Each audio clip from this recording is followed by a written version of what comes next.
question. Hello, everyone. We're back. A sister of ours, Sadie, was asking a good question. Are we going to be scattered or are we going to be gathered? I believe that the simple answer would be we are going to be all together. We will be, Hallelujah. Because we have to all be. of Israel is going to be gathered and put back in their land. Because we have to be. The chapter we just read talks about that we're ruling and reigning with Messiah 1,000 years. So realistically, if that's literal and physical, which it is, and that means that all of us have to be under him, under his judgment, under his authority, under his physical ruling. We have to all be together in one place. So we're going to be in Jerusalem, and we are going to be ruling and reigning with him for 1,000 years. And so Well, this is the bride that you're talking about. Now, the regular Israelites that are not the bride, they're not going to be destroyed at the time of the end. They're going to be gathered. Only if you know the truth and just throw it away will you be destroyed, burned in the lake of fire. But there are many who will not know the truth, and they will be gathered and put in the land and told the truth. They will be taught by Messiah, and we will be his servants, helping him to do this. But a lot of the answer to that question is found in Yeshayahu, the book of Isaiah. And Yahuwah is a very caring, loving creator who does not want any to be destroyed. He wants all to live forever. The book of life to be in the book of life and be given eternal life. That's his desire. And he's not going to call anybody that he doesn't believe will make it at this time.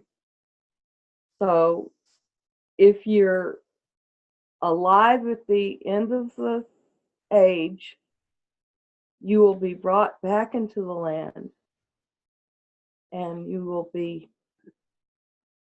given land.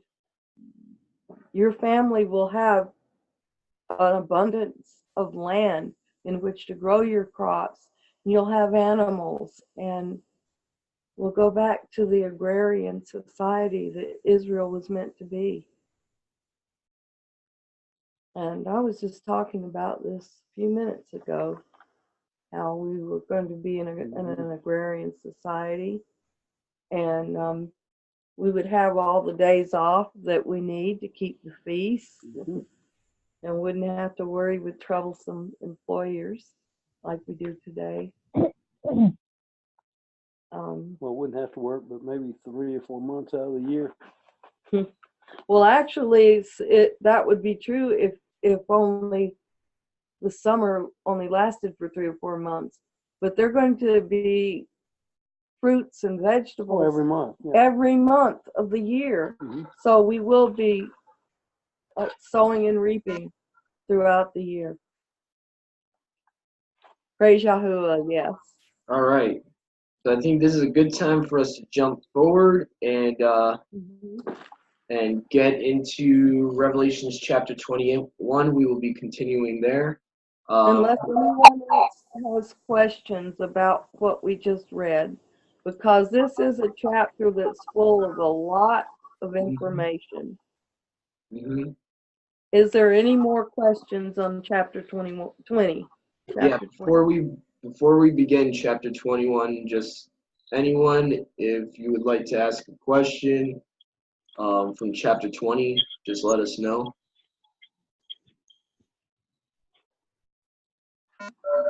I guess Sadie, she does. She does? I don't. Yes. A question on that 1,000 years. Mm-hmm. and it says in the on verse 2, and he seized the dragon and the serpent of old, who is the devil and Satan, and bound him for 1,000 years. That 1,000 years, is he not bound now, or is there going to be another binding? No, he's not bound now. He's been running to. He's been on this earth ever since my belief, according to Revelations chapter 12. He's been running around on this earth since Yahushua was born and took on flesh. And he was casted out physically to this earth, fell to this earth around the time Yahushua's ministry was going around, because he literally said to his taught ones, "Behold, I saw Hashatan fall out of heaven as lightning." And there's many other verses where it says, "Now the prince of this world has been casted out." So around the time of Yahushua being on the earth, I guess it was around 33 AD was at the end of his ministry, or I forget exactly the year, but that's what the time period I believe Hashatan has been on this earth since then. And he's not going to be casted into the bottomless pit for 1,000 years until the false prophet and the beast are thrown into the lake of fire in the first war of the end. There's two wars of the end times. There's the first war that the false prophet and the beast go up against Yahushua, where we just read the prior chapters where Yahushua slays many and throws the beast and false prophet into the lake of fire. Now, that has to happen first before Hashatan is bound for 1,000 years. So if that kind of helps you out there, that kind of gives you a timeline of what has to happen first before he's put in the bottomless pit for 1,000 years. And he'll be in the bottomless pit during the millennial. When the millennial's over, that's when he's loosed out. And it actually says he's allowed to deceive the nations after 1,000 years. So Yahuwah is allowing him to do that. Okay, and if you'll look in Ezekiel 38, that explains that war. That the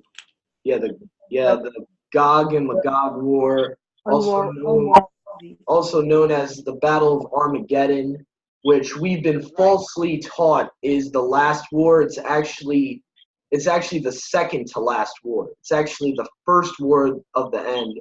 The last war of the end, the culmination, the climax, is when Hashatan, Gadriel himself, gathers the nations of the earth, all the nations of the earth, to battle Yahuwah. And to actually, you can find that in Psalms chapter 2. It literally says, the nations rage a vain thing to battle Yahuwah and his Messiah. Saying, let us take their bonds off of us. Basically, the lie Hashatan tells the world is that they're slaves to Yahuwah. You won't be free until you follow me. That's the lie he tells everyone. Is that where the beheading comes? The beheading, I would think. Now, the beheading comes from tribulation, right? The beheading of some of the set apart ones. That's during the tribulation period. A lot of us will be beheaded for our beliefs if we're not taken to by Yahuwah. Many believers will die for their beliefs. But if you recall, many believers have died over the ages, and it's not a bad death, because one moment you'll be standing here, the next moment you'll be in the resurrection. So, many first century believers, just to add for the listeners also, many first century believers were thought to be crazy because they would welcome it. They'd be like, okay, put me on the stake, burn me at the stake. I know where I'm going after you kill me. Go ahead. And like, that's what we should have. They were thought to be crazy by these Roman emperors, because they would try to torture them, but they would welcome it. They'd be like, okay, burn me at the stake, cut my head off. I know where my true home is. Mm-hmm. Go ahead. So I think we need to have that type of mentality, not be so worried whether we're going to get beheaded or not. I mean, don't get me wrong, I would love to be counted worthy according to Luke 21:36 and be in the wilderness during the tribulation. But hey, if for some reason Yahuwah wants me to be a martyr, I should be happy that he's making me a martyr. So that's all I wanted to say. Yeah. And really, it doesn't matter whether you're a martyr or not. We're all going to be in the same place. We're going to be the bride of Yahuwah, Yahusha. Okay, so to clear this up, we will, while he's found 1,000 years, and if we're still alive, we'll live here 1,000 years, right? Well, we were going to live forever. Yeah, but okay, us that believe in Yahuwah, right? Us that believe in Yahuwah will live forever. But those, okay, let's just say those that at this point are not taking Yahuwah serious and they make it through. Is this where the great wars are going to be, through this 1,000-year reign? Or when is the big, like they say, Magog and Gog and all those will war out, and that's maybe nuclear war might happen at that point? Well, we don't know. No, the Gog and Magog war happens after the 1,000 years are over. Right. And that's Satan rousing up the Gentiles to come tear down the walls. After it's an unwalled city, just destroy. They're just coming to destroy Yahuwah's city, and he's not going to allow it. So they're going to be dead. Again, we were taught different. You know what I mean? Again, that different. Yeah, unfortunately, the confusion is that we're not led to know that there's two battles of the end, and we're not allowed to know that the first battle of the end, Satan is not even there. Gadriel's not even there. The first battle of the end is Yahusha slaying the followers of the beast and the false prophet, throwing the beast and false prophet in the lake of fire, which you can find in Revelations 19. Then, yeah, what I mean by that, he's not physically part of the battle. That's what I meant by that. He's like, the difference between the first battle of the end is it's focused on the false prophet and the beast being killed and thrown into the lake of fire. And then you have the actual battle of the end following that after the 1,000 years. So you have the first battle of the end, the 1,000-year reign, where Hashatan Gadriel is actually in the pit. He's put in the pit, and then he's loosed out of the pit after the 1,000 years. Then you have the very last battle. So people just get confused which is the last battle or not, and that's where it gets a little confusing, because we're taught that, there's one great battle at the end, but according to scripture, there's two battles. There's one before the millennial, and then there's the one after the millennial that is pretty much the climax of our story. The climax of the scriptures is, the end, when sin is destroyed, when Hashatan's thrown into the lake of fire. So I was just trying to simplify it for Sister Sadie. And I think that Great. I like that. Isaiah, I think Isaiah is showing him in chapter 14 as somebody you could mock, like a man. He's like, so is this the man who made a wreck of the nations? Led the nations astray. But you are brought down to the grave, to the sides of the pit. Those who see you stare at you and ponder over you, saying, is this the man who made the earth tremble, who shook reins, who made the world as a wilderness and destroyed its cities, who would not open the house of his prisoners? All the sovereigns of the Gentiles, all of them were laid in esteem, everyone in his own house. but you have been thrown from your grave like an abominable branch, like the garment of those who are slain, thrust through with a sword, who go down to the stones of the pit like a trampled corpse. You were not joined with them in burial, for you have destroyed your land and slain your people. Let the seed of evildoers never be mentioned. And it just goes on and on about, it's like they're, like Hashatan is being mocked by Yahuwah because of all the evil he's done, and then in the end, just thrown in the fire. I don't know if that makes it any clearer. But Yeah, that's a good cross reference. That's Isaiah 14. For most people that have like modern translations, it will actually be the title of the destruction of Babylon. So actually, Isaiah 14 goes into Babylon falling. So yeah, that's pretty much along the lines of what we're reading right now, and pretty much is talking about Isaiah 14 also talks about how God Real, he wanted to be like Yahuwah, he wanted to be like the Most High, and Yahuwah sent him down, and now he will die like a man. He will finally be destroyed, and yeah, he's going to be a laughing stock to people. People are going to look at him and laugh and say, "Is this the man, who shook the nations?" Who some translations even say the man who tried to make the Gentiles his inheritance, which I find funny. The Jubilee Bible actually says that. Is this the man who tried to make the Gentiles his inheritance?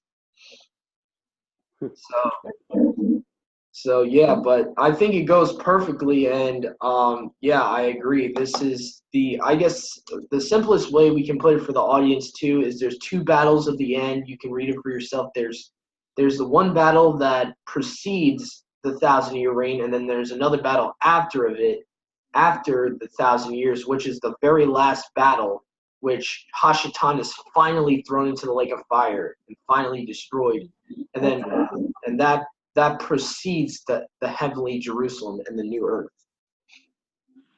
So that's the easiest way I could put it to explain it. And it's all in Ezekiel 38. It explains how that battle goes. Yeah.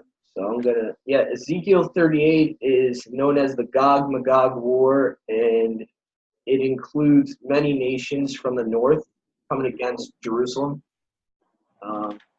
So you can read that. That's the foretelling in the Tanakh, and it gives a lot of names like Ethiopia, Cush, Tubal, many different nations coming against Jerusalem, and so you can check that out for yourself.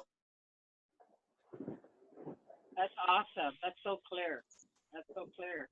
So that would be the nations from the north are all those that for us we consider the east, right? Kind of like that way. I'm not too good with geography. So the north, I thought, okay, the kings of the east and kings of the north. Isn't that kings of the north like North Korea and all that kind of stuff? But we also call them like the kings of the east. Well, also you have to use context in that chapter. That chapter is talking about the nations of the north from Jerusalem, not from us. Yeah. The lands of the north that would be north to Jerusalem, not north to where we live. So we have to think of it in that way. So and it does give you names. We can show you the names real quick. I don't want to go too deep into it because we don't have much time on these recordings, but I'll just give you some names that it gives in Ezekiel 38. One of them is Ethiopia or Cush, depending on your translation. Gog, Meshech, Tubal, and many have theorized that Gog and Magog could possibly be Russia, but that's just more of a theory. We're not too sure who Gog and Magog is modern day. So that's that's definitely a study of its own. Who are these actual nations to the north? Yeah, so triangle stuff possibly could be that comes every year about Gog and Magog being giants, literal giants, and they're paraded around the city of London. And we'd like to get into that someday, but like Doug says, we have limited time here, and if we've answered your question, we're ready to move on. I'm ready. All right. So, who would like the pleasure of reading chapter 21 of Revelations? Who hasn't read yet? I'll read it. Okay, Sadie. Let me. Okay, see if I don't have too much of a backlash. Let me know and I'll turn off my little speaker. Am I backlashing at all? Nope. You sound pretty good. Okay, so I'm reading out of the Hallelujah Scriptures, and I'm reading Revelations 21. And I saw a renewed Shemayim and the renewed earth, for the former Shemayim and the former earth had passed away, and the sea is no more. And I, Yohanan, saw the Kodesh city, renewed Yerushalayim, coming down out of the Shemayim from Elohim, prepared as a bride adorned for her husband. And I heard a loud voice from the Shemayim saying, see, the boast of Elohim is with men. The booth of Elohim is with men. And he shall dwell with them, and they shall be his people, and Elohim himself shall be with them, and be their Elohim. And Elohim shall wipe away every tear from their eyes, and there shall be no more death, no more mourning, no more crying, and there shall be no more pain, for the former have passed away. And he who is sitting on the throne said, see, I make all new. And he said to me, write, for these words are true and trustworthy. Verse 6. And he said to me, it is done. I am the Alpha and the Tov, the beginning and the end. To the one who thirsts, I shall give the fountain of water of high without payment, which is life. The one who overcomes shall inherit all this, and I shall be his Elohim, and he shall be my son. But as for the cowardly, untrustworthy, the abominable, and the murderer, and those who whore, drugs, sorcerers, and idolaters, and all false, and their part is in the lake which burns with the fire and sulfur, which is the second death. And one of the seven messengers who held the seven bowls, filled with seven last plagues, came to me and spoke with me, saying, come, I shall show you the bride, the Lamb's wife. And he carried me away in the Ruach to a great high mountain, and he showed me a great city, the Kadosh Yerushalayim, descending out of the Shemayim to Elohim, having this esteem of Elohim, and her light was like the most precious stone, like a jasper stone, clear as crystal, and having a great high wall, having 12 gates. At the gate 12 messengers, and names written on them, which are of the 12 tribes of the children of Israel. 3 gates on the east, 3 gates on the north, 3 gates on the south, and 3 gates on the west. And the walls of the city had 12 fountains, and on them were the names of the 12 missionaries of the Lamb. And he who spoke with me had a gold measuring rod to measure the city and its gates and its walls. And the city lies 4 corners, and its length is great as the breadth, right? As its breadth, I guess. Its length is as great as its breadth, and he measures the city with the rod, 12,000. What is that? 12,000 sadang. The length of the breadth and the height are of equal. And he measures its wall 144 amun, according to the measures of man that is of the messenger. And the structures of its wall was jasper, and the city was clean gold, like clear glass. And the foundations of the wall of the city were adorned with all kinds of precious stones. The first foundation, jasper; the second, sapphire; the third, agate; the fourth, emerald; the fifth, sardonyx. Is that right? So, like the eighth, beryl; the ninth, topaz; the tenth is what I don't want to mispronounce that. Emerald. It's called what? You can use the English. Just say emerald. Oh, emerald. And the seventh, I don't have them. I have this in the Hallelujah scriptures. You want to say this? That the 11th is I have. What do you have for the 11th? Sapphire. Sapphire. And the 12th, amethyst.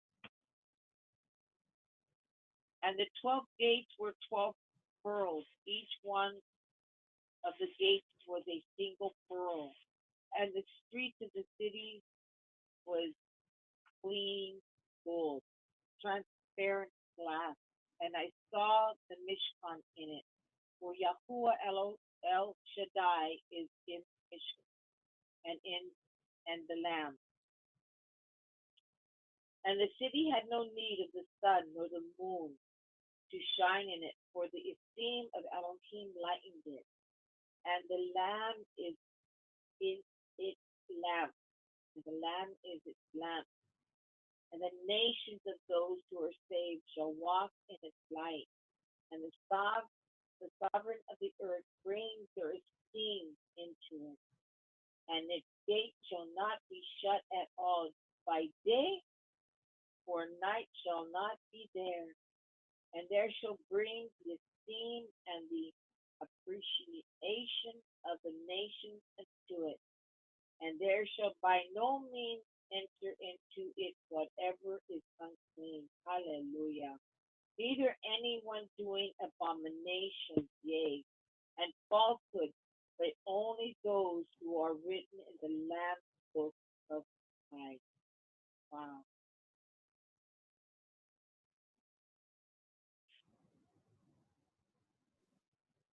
Okay, so that wraps up chapter 21 of Revelation. And so we have the New Jerusalem and the New Earth, and obviously we have 12 gates, 12 emissaries that include Matthew, Mark, Luke, and John, Peter. That all of them are going to have their names. Each name will be on each gate of the 12 tribes.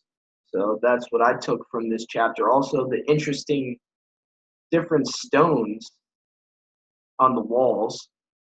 So I found that pretty interesting.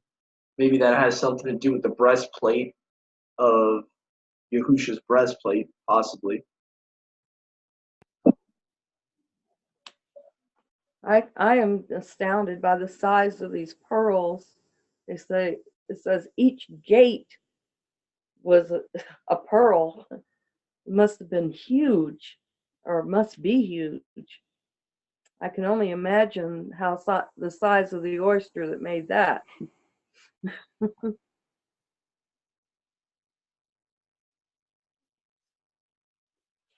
we're kind of drawing low on time right now. We got a minute left of this session, so if anyone Okay. wants to say anything before we have to start a new session and start a part 4 of this study? The last part of it. Does anybody have a question? We'll get to it on the next part. Well, we're not going to be able to answer a question on this session. We're going to have to start a new one anyway. We got less than a minute. So, That's what I said. We get it on Yeah. the next part. yeah, so we're going to come back in, guys. To our viewers, thank you for listening in. We will be coming back literally within a minute. Okay, we will be starting part 4 of Revelation study. Stay tuned. Shalom. Stay. All right.